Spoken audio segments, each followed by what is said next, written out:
Like he was in a maximum security penitentiary. It's like they're never getting out of there.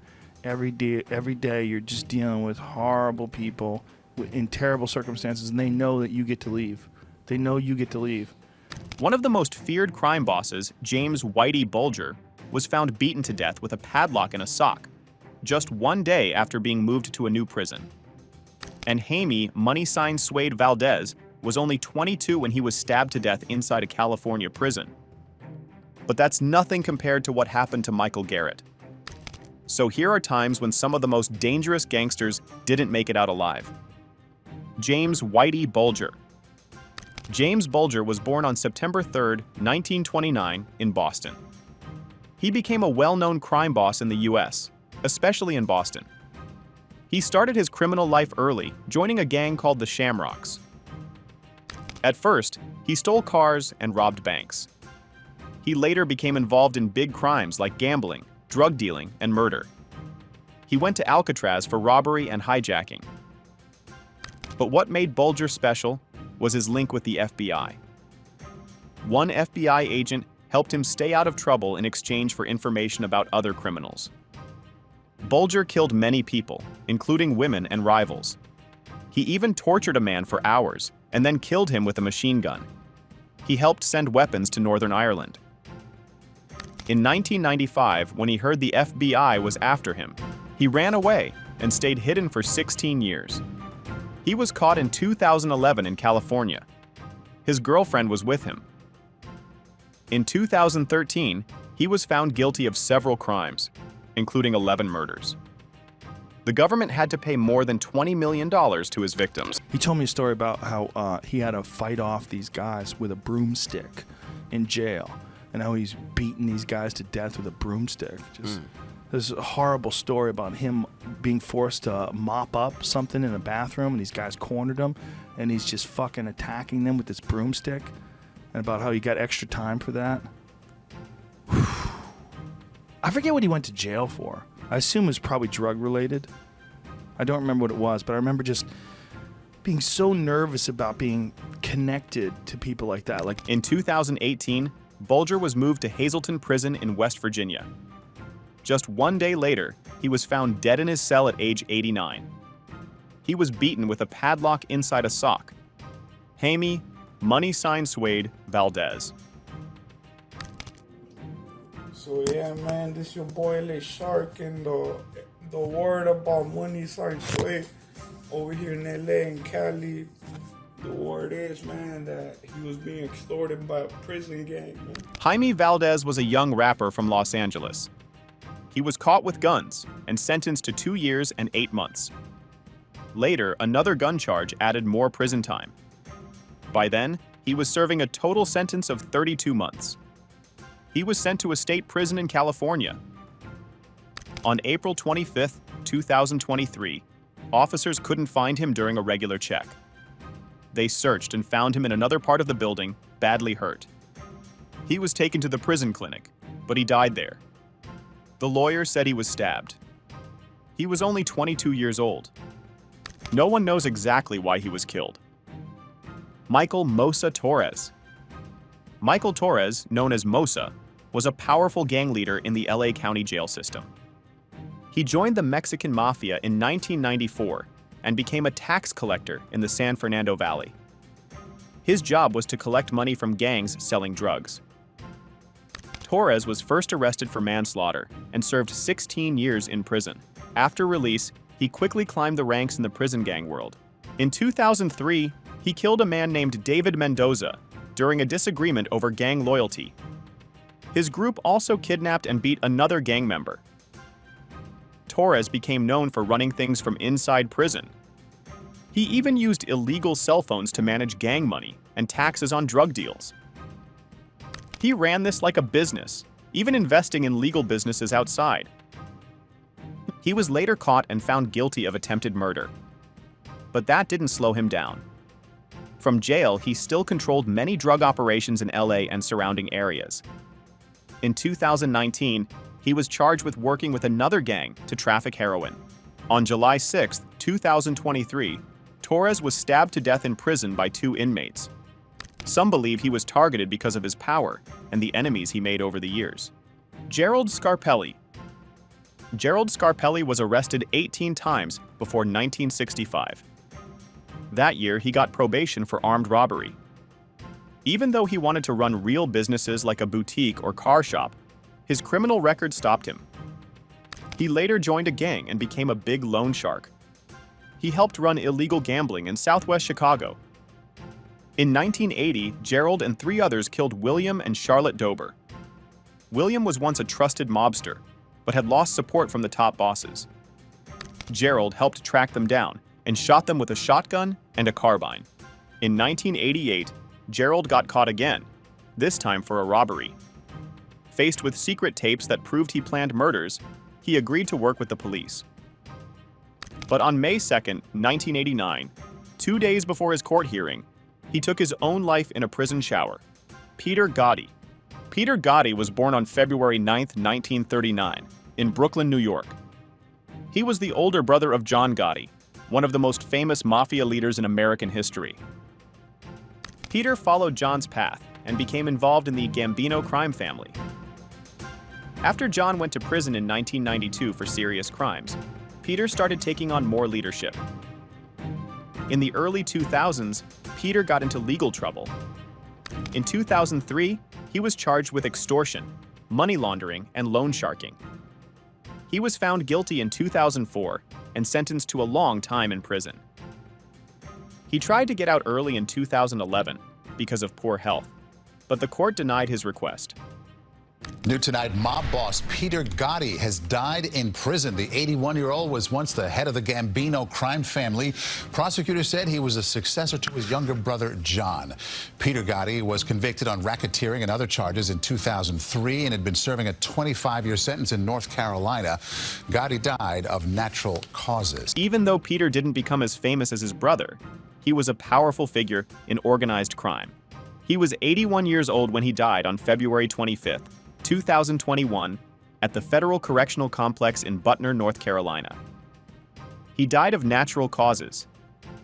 Peter Gotti was one of the few big mafia leaders who died from illness and not violence, marking the end of an era for the Gotti family legacy. Michael Garrett. Michael Garrett was a gang leader and music director. He was born around 1976 and was 40 years old when he died. He led a gang called Together Forever Mafia in Brooklyn. In 2000, he was found guilty of several crimes, including racketeering, drug trafficking, sex trafficking, and even murder. His trial became very famous because videos from his gang's YouTube rap channel were used as proof against him. On February 28, 2016, before getting sentenced, Garrett died inside the Metropolitan Detention Center. He overdosed on synthetic marijuana, a man-made version of weed. Some people believe it's impossible to overdose on marijuana, but Garrett's case proved otherwise. His death was labeled accidental. The medical examiners said heart problems and the drug overdose together caused his death. What surprised many people was how he got the drug. This prison is one of the most secure in the U.S. His lawyer and experts were shocked that such a thing could happen there. Even in a high-security federal facility, Garrett managed to get the drug that killed him. He likely would have received life in prison without parole if he hadn't died. Clovino da Silva. Clovino da Silva led a dangerous group called the Red Command in Brazil. This group controlled drug sales in many parts of Rio de Janeiro. He was known by the nickname Shorty. After building a strong criminal network, he was finally caught and given a 73-year prison sentence. He was sent to Bangu 3 prison. On August 3, 2019, Clovino tried something wild. His daughter came to visit him, and he tried to escape by dressing up like her. He wore a wig, glasses, bra, and teen girl clothes. He even wore a silicone mask to look more like her. But guards noticed he was acting nervous. They stopped him, made him take off the disguise, and caught the whole thing on video. This wasn't his first attempt. A prisoner in Brazil tried to bust out by disguising himself as his teenage daughter. Watch as Clovino da Silva is unmasked after being caught. But first the glasses, then the wig, then the clothes, and finally that silicone mask. Yeah, that's no tea. Da Silva is one of the leaders of a powerful drug trafficking organization. Authorities say his escape attempt involved dressing up like his 19-year-old daughter and swapping places with her. In 2013, he tried escaping through the sewer system. After the failed disguise escape, he was sent to Bangu 1, a stricter prison, and placed in solitary confinement. Just gotten away with it if it weren't for those darn prison guards. They noticed the supposed teen acting suspiciously. Da Silva may have been watching too much Scooby-Doo. Let's see who our witch really is. Zoinks! Now, Da Silva's daughter is being investigated as an accomplice in the case. After his admittedly creative escape attempt, Da Silva was transferred to a maximum security facility. Just 3 days later, on August 6, 2019, he was found dead. Larry Davis. Larry Davis, born May 28, 1966, was once seen as a hero by some and a criminal by others. He grew up in the South Bronx and was known for his musical talent. People called him the 50 before 50, comparing him to 50 Cent. But his life changed when he started selling drugs. In 1986, he was involved in a huge shootout with police in his home. He shot 6 officers, claiming it was self-defense. He said the police were actually the ones supplying him with guns and drugs, and that they wanted to kill him to cover up the truth. A jury later found him not guilty of shooting the officers, which shocked many people. He was only found guilty of owning illegal guns. This made some people see him as a fighter against a corrupt system, while others still saw him as a danger. Which I never had planned to do nothing to him unless he violated me. You know what I'm saying? And that's what happened. He got involved in that situation. I went to the yard to stab the rapo. That's a fact. And he talking about, it ain't going down like that. What you mean it ain't going? You know, and I ended up stabbing him. And if he was the actual target, I would kept stabbing him because I was already caught.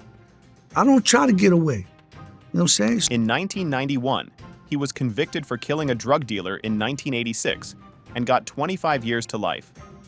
On February 20th, 2008, while in prison in Wallkill, New York, Davis was stabbed to death. Francis Salem. Francis Salem was part of the Patriarcha crime family and later became its boss. In the 1960s and 70s, he was involved in loan sharking, extortion, and racketeering. His tough and smart personality helped him rise quickly in the mafia world. Things changed in the late 1990s when Salem turned into an FBI informant. In 1999, he testified against his old mafia friends. His statements helped put many top criminals, including James Whitey Bulger, behind bars. Because of this, he had to enter witness protection. Still, his past came back to haunt him. In 2016, Salem was arrested again. He was connected to the 1993 murder of nightclub owner Stephen DeSero. Though he didn't kill him, he helped hide the body. On June 22, 2018, Salem was found guilty and sentenced to life in prison. He tried to appeal, but the Supreme Court rejected it. On December 13, 2022, Salem died at age 89 in a Missouri prison. Richard Kuklinski. And finally on the list, we have Richard Kuklinski. He had a violent childhood, often beaten by his parents. This early abuse may have pushed him toward crime. In the 1950s, he started working for mafia families in New York. He later worked with the DeCavalcante and Gambino crime families and became a feared hitman. People called him the Iceman because he froze victims to hide the time of death. Kuklinski claimed to have killed between 100 to 200 people from the 1940s to the 1980s. He used many methods to kill, like cyanide, guns, knives, and even dismemberment. Despite this, he lived a secret, double life. He married Barbara in 1961 and had 3 children. His family didn't know about his crimes. In 1986, Kuklinski was finally arrested. He was charged with murder, conspiracy, and racketeering. In 1988, He was convicted of 5 murders and got a life sentence.